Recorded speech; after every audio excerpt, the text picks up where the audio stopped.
Fussy, Foodies, and all things picky eating. So I'm Jordan Master Leo. I'm a speech language pathologist at Springboard Pediatric Therapy. And while I am a speech language pathologist and a feeding therapist, I am not your speech language pathologist or feeding therapist, though I would love to be. The purpose of this webinar is just to provide general information and strategies for picky eaters. You should always consult with your pediatrician, and the webinar is not a replacement for an evaluation or for skilled intervention. So the agenda for today, we're going to review the why behind picky eating. We're going to talk about the difference between picky eaters and problem feeders and when picky is too picky. We're going to review some best practices surrounding feeding. I have some resources for you, and then there'll be time for questions. So I first want to acknowledge that feeding a picky eater is hard. If it feels hard for you and harder than it is for your friends, it's because it is. There is something that is particularly challenging and anxiety provoking going into a day and knowing you have to face 3 meals and multiple snacks that are all going to be a challenge and a power struggle. So I first want to acknowledge that it's hard. And some of the strategies that I say here today, you may think I've already tried it. And if you have, great. And if at any point you're like, these aren't landing, it may be time for an evaluation and for some customized advice. But let's get started with the why behind picky eating. So I always like to discuss the why behind picky eating because I think there's a thought that it is all bad parenting and catering to your child and just being too indulgent. And it's not. So why are some children picky and restrictive regarding food? There's a lot of really good reasons. So there's a whole picky eating biology. So selective eating makes sense from a survival standpoint. So between 18 months and 3 years, children often develop food neophobia, so fear of new things and fear of new foods, which as toddlers become more mobile in our ancestral past, this age was the period of when children could wander and potentially ingest dangerous plants and foods. So being hesitant around unfamiliar foods may have helped prevent poisoning. So the second that they're able to wander farther away from you, you don't want them eating new things in the wild with all sorts of dangerous things. So also related to that, we have an innate preference for sweet and energy-dense food. So humans are hardwired to prefer sweet tastes. Sweetness is signaled safe, high-calorie food like fruit, whereas bitter flavors often indicate toxins. So fatty, energy-dense foods were scarce, so children who sought them out had better survival. So the more calories and nutrition you can get from the smaller amount of food, the better, especially in a scarcity environment. So in today's world, this makes broccoli lose to goldfish crackers every time, but it's biology, not stubbornness. So the safe food strategy, so food consistency bias. Again, this is very aligned. Many picky eaters prefer the same foods repetitively. From an evolutionary standpoint, eating foods known to be safe helped avoid accidental poisoning. Trying new foods was risky. Sticking to known foods increased survival. So other biological factors, I did funky font size there. Okay, genetic variability and taste perception. So research shows inherited differences in the number of taste buds, sensitivity to bitterness, sensory processing. We jumped there. But this doesn't impact every child. So why my child? We all have the same ancestral past. That doesn't explain why my child it's happening to. So we're going to talk about the factors that influence the likelihood of picky eating. So I liked this iceberg analogy because you have on the surface that people may see and they blame parents for being indulgent, for always giving the child what they want, when really it's all these other things that go into it. So you have temperament and personality traits, genetics and biology, sensory processing differences, past negative feeding experiences, oral motor skills, GI medical issues, and feeding environment and mealtime dynamics. And I want to dive into each of these a little bit. Oh, and early feeding history. I apologize. So temperament and personality traits. Some children are biologically wired to react more intensely to sensory input, novelty, and stress, and these traits increase the likelihood of picky eating. So a slow to warm temperament, high sensitivity to sensory input, higher anxiety or cautious disposition, and preference for predictability and routines. Genetics and biology. So taste preferences and sensory thresholds are partially inherited. Some children truly experience taste differently. So there are super tasters. There's a really cool super taster test you can do that involves like blue dye on your tongue and seeing how many taste buds you have on your tongue, the density. So super tasters have more taste buds and bitterness tastes much stronger. So there is genetic sensitivity to bitter vegetal compounds. So this genetics plays a role here. So you can have a family history of picky eating. One of the things we love to ask in our feeding evaluations is tell us about any other picky eaters in the family. And also there's differences in oral motor development and muscle tone, and that's biology and that plays a role. Sensory processing differences. So kids with sensory processing challenges may struggle with the different textures, temperature, smells, noisy or busy eating environments. Children that are sensory sensitive may narrow their food choices to avoid sensory overload. And children may also, in the inverse, seek big flavor and avoid bland food. So our sensory system really helps navigate what our palate leans towards. Another reason that are evolutionary reasons for picky eating that are universal. When we're thinking about why your child, why my child, maybe there's past negative feeding experiences. So a child's brain quickly associates discomfort with danger. Experiences that make feeding feel scary, painful, or unpredictable can lead to avoidance. So I like to bring this up even from an adult standpoint. So one of our fastest learned feedback loops is our reaction to food. So this may show up and may be salient to you when you think about food poisoning. We all have had a situation where we ate a very specific thing and got very ill. And then just the thought of that food again can make us feel nauseated. So that's there for a reason. Again, the evolutionary, we want to stay alive and not encounter that food again. But past negative feeding experiences, that is what's impacting what we're bringing to the table now. So some of the past negative feeding experiences could be reflux and GI discomfort, gagging or choking episodes, food allergies or intolerances, medical interventions involving the mouth, so like tube suctioning, dental procedures, frequent vomiting. And so even if the issue is resolved physiologically, the learned avoidance can persist. Oral motor skills plays a really big role in picky eating.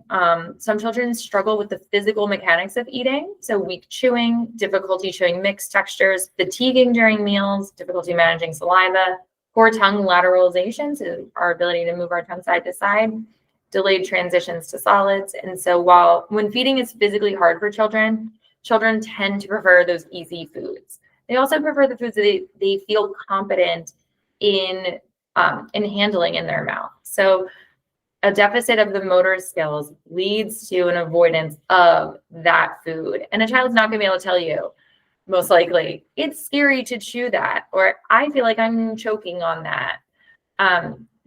What they will do is they'll just avoid it because they don't like it. So we touched on this a little briefly. So GI and medical issues. So discomfort quickly shapes behaviors. Medical factors that commonly lead to picky eating include constipation, reflux, eosinophilic esophagitis, eosinophilic esophagitis. I've practiced that one. Food allergies and intolerances, frequent illness, poor appetite regulation, chronic congestion and mouth breathing can play a role too. When we think about chronic congestion and mouth breathing, we're not getting that olfactory, that smell input from the food. That is a huge part of the flavor profile. Also, if we're congested and we're mouth breathing, chewing then becomes a way that we're obstructing our airway. We've all been sick, we've all had a cold, and it's harder to eat. So if eating routinely causes discomfort, avoidance becomes adaptive. We also think about the feeding environment and mealtime dynamics. So certain patterns can unintentionally increase selectivity. So pressuring a child to eat, restricting foods too tightly, grazing all day as opposed to having meal and snack times, meals that feel stressful, rushed, or chaotic. Caregivers who are anxious about intake. So I like to remind parents that there's often many caregivers in a child's life. So you want to be aware of how daycare is handling food, how it's being presented, and the pressure surrounding that. Because children who feel pressured or overwhelmed often narrow their eating even more.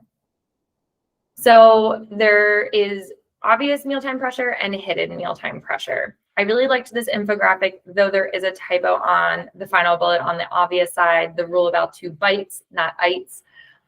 So there is the obvious, the force feeding, shaming, threatening, bribery, emotional blackmail. Like, I'll be so sad if you don't take a bite. Like, grandma will be so sad if you don't try her meatloaf, or rules about 2 bites. But there's also hidden mealtime pressure. So sneaking veggies into recipes, cooking with an agenda, pre-plating their food can even feel like mealtime pressure. Constant reminders to eat, nutrition talk, staring at your child eating and hovering while they're eating.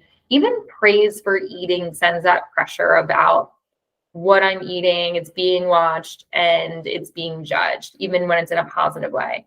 And feeding toddlers with a spoon, so that's not transferring that independence to them for that self-feeding, so that's they're regulating their input. Early feeding history also has a role, so experiences in infancy lay a foundation, so delayed introduction of textures, limited exposure to variety, prolonged reliance on milk or formula, early feeding stress, bottle and breastfeeding challenges, food scarcity or inconsistency, and those early patterns may affect acceptance later. So that's a lot about the why. I find the why helpful, but thanks for sticking with me through the why. If that is not your jam, maybe we'll even put in the notes for the YouTube video where to start or fast forward to if the why is not for you. But let's talk about the difference between picky eaters and what we call problem feeders, which is also sort of when picky is too picky. So picky eaters, they're going to eat a limited number of foods, but they're eating more than 30 foods. They eat foods from most food groups and food texture categories. So when it comes to food jags, so that's if a child is eating their favorite food and they're eating it every day or maybe even every meal. I always use eggs as the example because this happens to me. I'm either in an egg phase or I'm not in an egg phase. So you can go on a food jag where you get really into a food and then it gives you the ick and you're suddenly like, I don't want to eat this anymore. So a picky eater will take like a 2-week break from that food and then it can be brought back into their diet.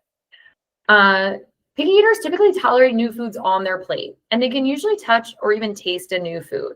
So when we're thinking about a picky eater, we're thinking about a child who doesn't like the taste of a bunch of foods.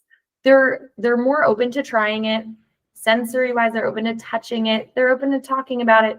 When they eat it, they're just like, I don't like it. They often eat food that are different than the family, but they still are able to eat together at the same time as the family. So problem feeders, this is sort of when picky is too picky. So a highly restricted range of foods, usually fewer than 20 foods, refusing entire texture categories and entire nutritional groups. When we think about those food jags, they won't eat the food again. Once you have the egg phase and we lose it, there's no returning. So that reduces the range even more. And it becomes this really vicious cycle because when you don't have a lot of foods, you repeat foods throughout the week. And when you're repeating foods too frequently, and then you jag on them because you've been eating them way too much and you drop them, now we have fewer foods that we're more likely to eat more often, and it just reduces. Problem feeders will cry, protest, and like fall apart when presented with new foods. It is the end of the world when a new food is in the general space on the plate. And they often won't eat with the family. So this is where we see that even seeing the food on family members' plates, smelling it, even just that the protest and stress around mealtime has become so high that they end up eating separately than family, whether that's at a different time, in a different environment, or both. So when's picky too picky? When we have difficulty tolerating new foods in space, rigid rules around food. Oh, sorry, let's go back. Difficulty tolerating new foods. So that's when you see extreme distress when new food's on the table, on their plate, or anywhere near them. So they'll be like meltdowns, crying, gagging, refusing to come to the table. They won't touch, smell, lick, or interact with a new food. When we think rigid rules around food, that would be only accepting specific brands, shapes, colors, or presentations. So like only dinosaur nuggets, or I can't touch it. Or I always describe it as this: when you see the packaging that says same taste, new look, same great taste, new look, a problem feeder, that is not okay. when the packaging has changed and it looks different, that they do not trust that it is the same great taste. So being unable to eat a preferred food if its appearance changes slightly. So sometimes that means if you've opened it and you hand them the string cheese and they did not see the wrapper of the string cheese, they won't eat it because the presentation is different. Or if something is cut and it's typically not cut, then they cannot interact with it. Also, when picky is to eating when there's oral, motor, or texture challenges. So difficulty chewing or managing complex textures, gagging easily with certain textures, and avoiding meats, chewy foods, or foods that require more oral strength. Picky is too picky when there's nutritional or growth concerns. So poor weight gain or growth curve concerns when we're falling off our growth curve. Signs of nutritional deficiencies, fatigue, low energy, frequent illness, constipation related to low fiber intake is often one as well. Picky is too picky when mealtime stress for the family is happening. So meals, when they become a battle, when parents are feeling anxious, exhausted, and the stakes feel higher, or mealtime routines take an excessively long amount of time. Different children, siblings, parents, they're struggling to be able to eat together. When picky eating disrupts family functioning, it's more than just typical picky eating. Restricted eating lasting longer than expected. So picky eating continues that neophobia I talked about between 18 months and 3 years that comes up for a lot of kids. Picky eating continuing past the ages of 5 or 6, that's not typical. So very little expansion over time and no willingness to try new foods despite having repeated no pressure exposure to the foods. So the food neophobia typically peaks in that 18 months to 3 years and then gradually improves and more foods get added to the repertoire. Okay, so probably what you've been waiting for. Best practices. So what do? I already know my child's picky. I don't care why they're picky. I know that they're too picky. What am I supposed to do? So best practices. So creating positive mealtime environments. So everyone's familiar, a lot of people are familiar with fight or flight. So we're in that stress state of fight or flight. And so the inverse of that, the other state we can be in is rest and digest. So that is when we can sleep. That is when we're hungry to eat. We've all been so stressed and in such a heightened state that we don't feel hungry. Our adrenaline is pumping. We are not available for food. So creating a positive mealtime environment is really, really important because we want to stay in rest and digest. If you're in a battle with your child and they are in fight or flight, they're not hungry. So they're going to win this battle because they are not hungry anymore. So we need to create that positive mealtime environment to increase the chance that they're going to be in rest and digest and available to eat. So part of creating positive mealtime environments is structured meal and snack times to avoid grazing. We're going to talk about that in a second, about division of responsibilities. You want to have family style meals when possible. So I'm a mom of 2, family meals, the rush of post-work, daycare pickup, trying to get food on the table, bath and bed. I get it. It is tough. So family style meals aren't always possible. Everyone's eating when they can. But when possible, you want to have family style meals, meaning everyone's sitting together, but also that everyone's plating their own food. We want to limit distraction. So preferably no screens. We want to have consistent but calm expectations and no pressure. So we want no pressure surrounding food. I want you to be able to tell your child you don't have to eat it and mean it. And if this is something that is a change from what's been happening, it may take a while for your child to believe you. So really practice saying it and meaning it, and then show with your actions that it is okay if they are choosing not to eat the food that's in front of them. So creating positive mealtime environments. I also like to say keep mealtime fun. All of these things on the screen, they are parent homework and they are more work. And so I understand the amount of effort that goes into these things. However, if you're having a picky eater, spending an extra few seconds using a cookie cutter to cut out a sandwich may save you a lot of time on the other end of convincing your child to eat it. It also increases the chances that they're staying in rest and digest. They're in play. They're more likely to interact and touch this food. They're more likely to smell it, to pick it up. And picking it up and interacting with it tactilely is a big step to getting towards that eating. There's a lot of steps that happen between plate and actually tasting and trying a food. So best practices, division of responsibility. So this is the Ellen Sater model, or Satter, not sure the pronunciation. So the caregiver decides what, when, and where, and the child decides whether and how much. So parent's job is to offer food consistently, offer a variety of food groups, and decide that when, what, and where food is provided. And a child's job is to eat in any order they choose, decide how much they eat or don't eat of the food provided. So a little bit more. So adult jobs with feeding are to choose and prepare the food, provide regular meals and snacks, make eating times pleasant. So you have to have a good attitude. Step by step, show your child by example how to behave at mealtime. So if we don't want our child yelling at mealtime, we are going to try our best as adults not to engage in yelling at mealtime. So it might not go smoothly for the first many times, but we are going to model the behavior that we want our child to engage in. So we want to be considerate of your child's lack of food experiences, but don't assume reactions. So what this means is you have had your whole life, your adult life, to be exposed to many different foods. So different shapes, different colors, different textures, even different foods prepared different ways. So you have seen chicken prepared multiple different ways with different seasonings on it. You've seen it come out at restaurants with different garnishes on it, different sauces, different shapes. And your child has seen chicken in way fewer ways. So every time this new looking chicken comes out, they're not mapping that this is a familiar food that's slightly different. This is a new food. But we also don't want to assume that a child's not going to like something.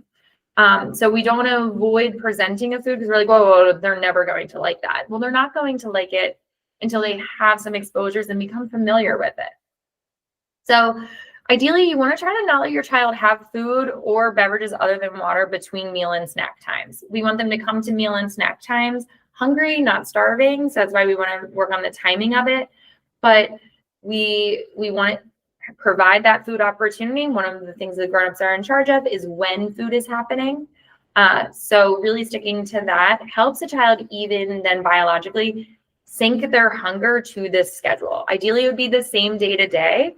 So if you've been in the habit of that bedtime snack because you're nervous they didn't eat enough at dinner, if you want to continue to have a bedtime snack, that can be a planned snack of the day, knowing that your child is biologically going to continue to be hungry at that time too. So you can decide where you want your snacks to be, but know that we are also setting our biological hunger clock in relation to those times. The other really important thing is to let your child grow into the body that's right for them. So not having stress over the size and shape of our child's body, on both ends. So we are interacting with all children of shapes and sizes in the exact same way at mealtime. So more on the division of responsibility, part of your feeding job is to trust your child to eat the amount that he needs, to learn to eat the food that you eat, to learn to eat a variety of foods. It's your job to trust that your child will grow predictably in the way that's right for him, and that they will learn to behave well at mealtime. So continuing with best practices, food exposure and sensory-based strategies. So repeated pressure-free exposure. It's going to take a child many times of seeing a food, most often before they're trying it. So one of my favorite things, it comes from a nutritionist, Instagram account. Why can't I think of the name? It's going to come to me in a second. But Kids Eat in Color did it. I was like Rainbow, but Kids Eat in Color. It is a nutritionist, and she talks about no pressure veggies. So the idea of you're preparing dinner, and if you want to put out some sliced bell peppers, you just have them out and they're in the space, and you don't even talk about them. So kids can choose to eat them as a pre-dinner little nibble or not. So having that pressure-free repeated exposure. We want to explore food with all senses. So look, touch, smell, lick, taste. This is where I like to remind parents that best practices includes letting your child spit a food out. That may seem counterintuitive, and it may hit a like special nerve with you and bring up when your parents told you you couldn't spit out food. If a child is allowed to spit out food and has the skill to spit out food, they are more likely to put food in their mouth if they know they can send it right back. Be like, I made a mistake. If once it's in their mouth, they are locked in to that full experience of chewing and swallowing. That's a bigger ask. So allowing food to be spit out is something that is very helpful. So we want to do food play. So ideas for early exposure, we can do painting with purees, stacking veggies, and gradual desensitization. So just same shape, different food, just having multiple exposures. The other thing that we like to encourage is a learn plate. So everyone has their plate at dinner, and then you can have a small little plate off to the side, and you can decide to put things from the middle of the table either onto your dinner plate or onto your learn plate. So it used to be called a no thank you plate, and it's been delightfully rebranded to a learn plate. And so you would have a scheduled time throughout dinner where everyone explores their learn plate. And so you can model touching, smelling, licking, tasting. Best practice is also modeling language around food. So we want to use neutral descriptive language. It's crunchy and cool. We want to avoid labels like yucky or good or bad food. A favorite phrase is, that's not my favorite. We want to encourage curiosity. So I wonder what this feels like. We also like to encourage, we don't know if we like a food before trying it. We don't know, but we are also allowed to say, I don't want to find out today. It's really important to give kids a way to decline trying a food that is something other than saying, I don't like it. So I don't know if I like it, and I don't want to find out today. Maybe tomorrow, maybe years from now. I don't want to find out today. I need more time to learn about that food. That's also something that we can say and directly connects to the learn plate. Taste can change over time, as we know. And so we want to model that. And we also want to build trust. This is one of my favorite things to do. I think you will like that. I don't think that will be your favorite. So we don't want to predict a child's reaction, but as someone, as you can see the things that they like, being able to tell them, I really think you'll like that if you try it.